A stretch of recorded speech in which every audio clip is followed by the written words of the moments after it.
Welcome back. Leviticus chapter 11, we might call this Yahweh's kitchen rules.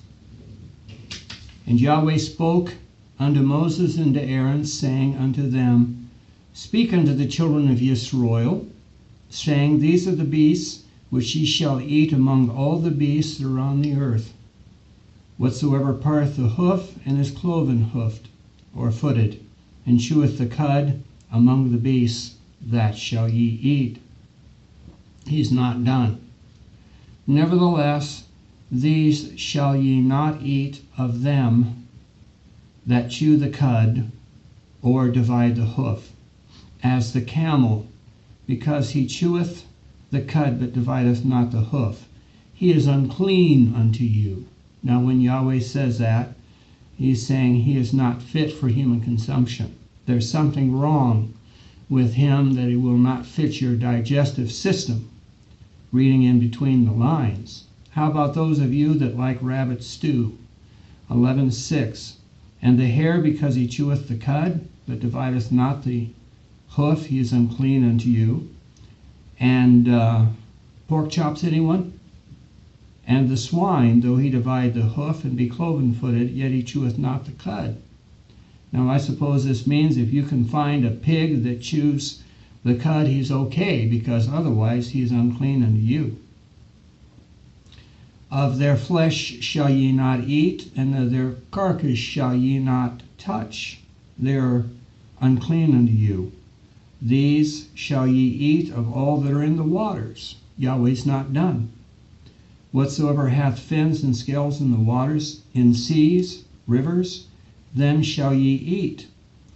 And all that have not fins and scales in the seas and in the rivers, of all that move in the waters, or of any living thing which is in the waters, they shall be an abomination unto you. They shall be even an abomination unto you. Ye shall not eat of their flesh, but ye shall have their carcasses in abomination. Well, to put it in a modern sense, the instant reaction is yuck. I wouldn't touch that with a 10-foot pole. Whatsoever hath no fins nor scales in the waters, that shall be an abomination unto you. And these are they which ye shall have an abomination among the fowls. They shall not be eaten. Now this is not for those who want to live their own lives, who are stubborn and self-willed. These are for children who look unto a father for guidance, these instructions. But nevertheless, let's see what dads and abominations are, and perhaps they'll be our abominations. The eagle and the ostrich. Now, we should not want to eat the eagle because he's supposedly the symbol of the United States of America, and we'd be very patriotic to follow our Father's teachings. And the osprey and the vulture. Now, if you want to go out there and scoop up a vulture and eat him after he's done picking up and doing all his scavenging at the accident sites, where the vulture food is, that's your business. But again, I say yuck. And the kite after his kind, every raven after his kind, and the owl and the nighthawk, and the cuckoo and the hawk after his kind. I just stop and think, if we ate all these birds like we do chickens and so forth, we wouldn't have a bird population left after a while. Yahweh knows what he's doing. He even goes into the little owl. So the baby owl, the cormorant, the great owl, that'd be grandpa owl probably, and the swan and the pelican and the gear eagle and the stork. Now if you eat up all the stork, who's going to bring the babies? The heron after her kind, and the lapine after, and the bats. Well, that's good, because we need Batman. All fowls that creep going upon all four, they shall be an abomination unto you. So now it doesn't make any difference if they crawl on all fours and jump into some sheet and it's let down and some voice says, rise up and eat. I'm going to find the first Gentile I can and shake hands with him. Yet these may ye eat of every flying creature, creeping thing that goeth upon four, which have legs under their feet to leap withal upon the earth. Even these ye may eat the locust after his kind. Now just see John the Baptist for further information on that. And the bald locust after his kind, and the beetle after his kind, except for beetle fans, and the grasshopper after his kind, but all other flying, creeping things which have 4 feet shall be a yuck, an abomination unto you. For these shall be unclean. In other words, they're unfit for human consumption. Whosoever toucheth the carcass shall be unclean until the even. Whosoever beareth out of the carcass shall wash his clothes and be unclean to the even. The carcass of every beast which divideth the hoof, and is not cloven-footed, nor cheweth the cud, are unclean, unfit for you. Every one that toucheth them shall be unclean. Whosoever goeth upon his paws among all manner of beasts that go on all fours, these are unclean to you. And whoso toucheth their carcass shall be unclean until the even. He that beareth the carcass of them shall wash his clothes, and like it says above, be unclean unto the even. They are unclean, unfit for you. These also shall be unclean among you, among the creeping things that creep upon the earth, the weasel and the mouse. When was the last time you had mouse stew? The tortoise after his kind. I've heard of turtle soup, yes I have, but I don't come from New Orleans. And the ferret and the chameleon, the lizard, the snail, the mole, these are unclean to you among all that creep. Now, if you're going to be stubborn and eat these, you're going to put these animals out of their natural job and their natural habitats.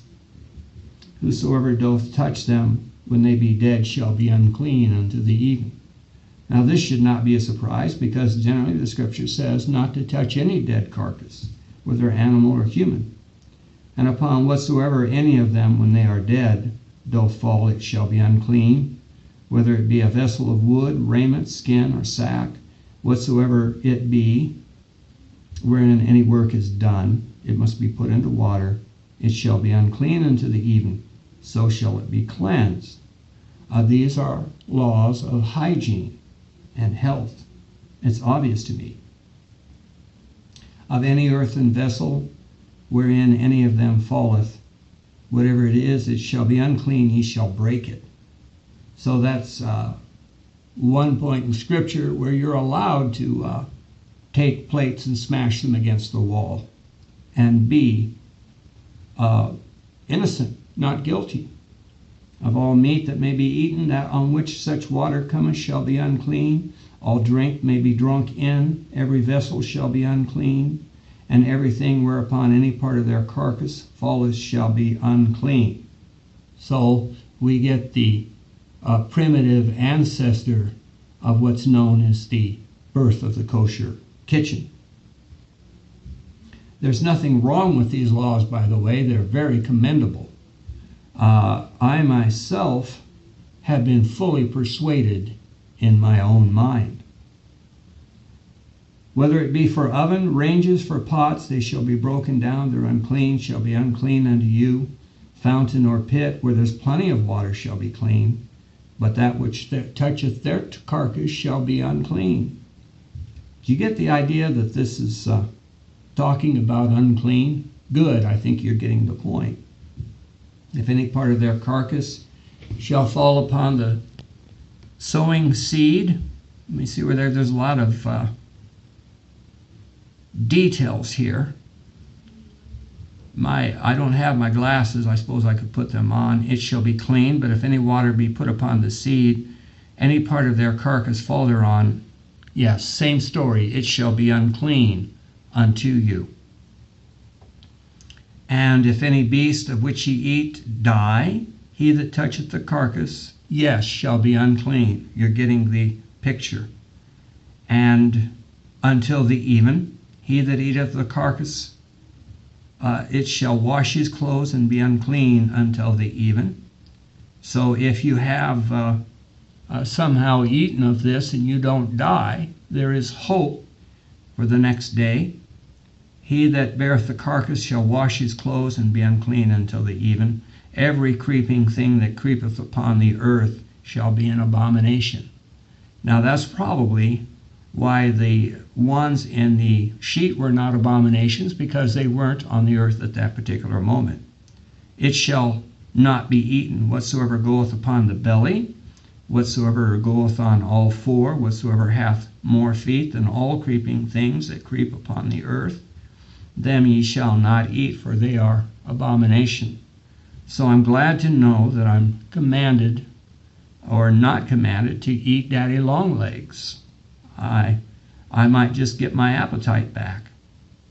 Ye shall not make yourselves abominable with every creeping thing that creepeth, neither shall ye make yourselves unclean with them. You know why? Because Yahweh wants a clean, dedicated people unto him, that ye should be defiled thereby. For I am Yahweh your Elohim, your mighty one. Ye shall therefore set yourselves apart. Ye shall be set apart, for I'm set apart. I'm dedicated, and you should be dedicated.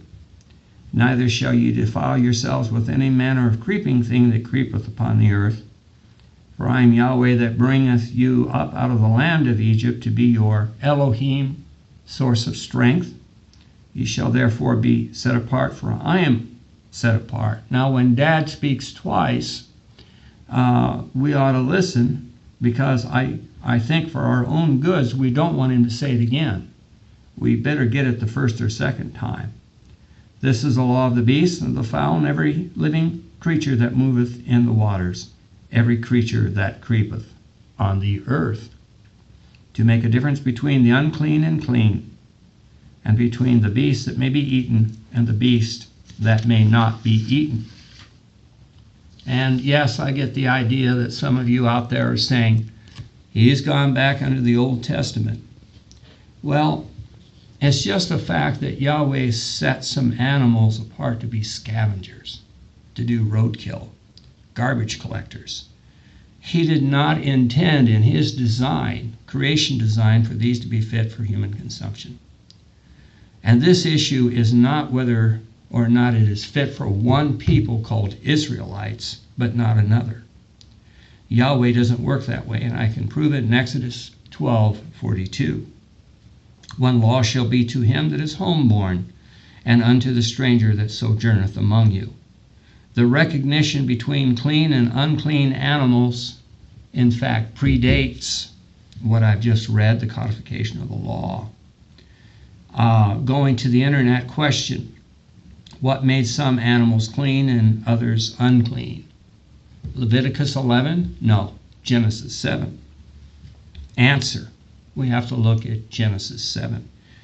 Noah took 2 of every kind into the ark, right? Not exactly. The Bible states, take with you 7 pairs of every kind of clean animal, a male and its mate, and 1 pair of every kind of unclean animal. Now, if you want to know why the disparity in the racial, think about the kitchen. A male and its mate, and every pairs of every kind of bird, male and female, to keep their various kinds alive throughout the earth. Genesis 7:2-3. The Hebrew phrase translated 7 pairs literally means 7 sevens. So there's some question as to whether Noah took 7 specimens of each clean species, 3 pairs and an extra, or 7 pairs. But either way, he was told to take more clean animals than unclean, and that should say something to us. But Noah lived before the giving of the law. We are not told how Noah knew which animals were clean and unclean, but he obviously knew the difference. 1 Corinthians 10:27. If any of them that believe not bid you to a feast, and you be disposed to go, whatsoever is set before you, eat, asking no questions for conscience sake. But if any man say unto you, this thing is offered in sacrifice unto idols, eat not for his sake, but showed it. and for conscience sake, for the earth is Yahweh's and the fullness thereof. Please join me for the continuation of this study.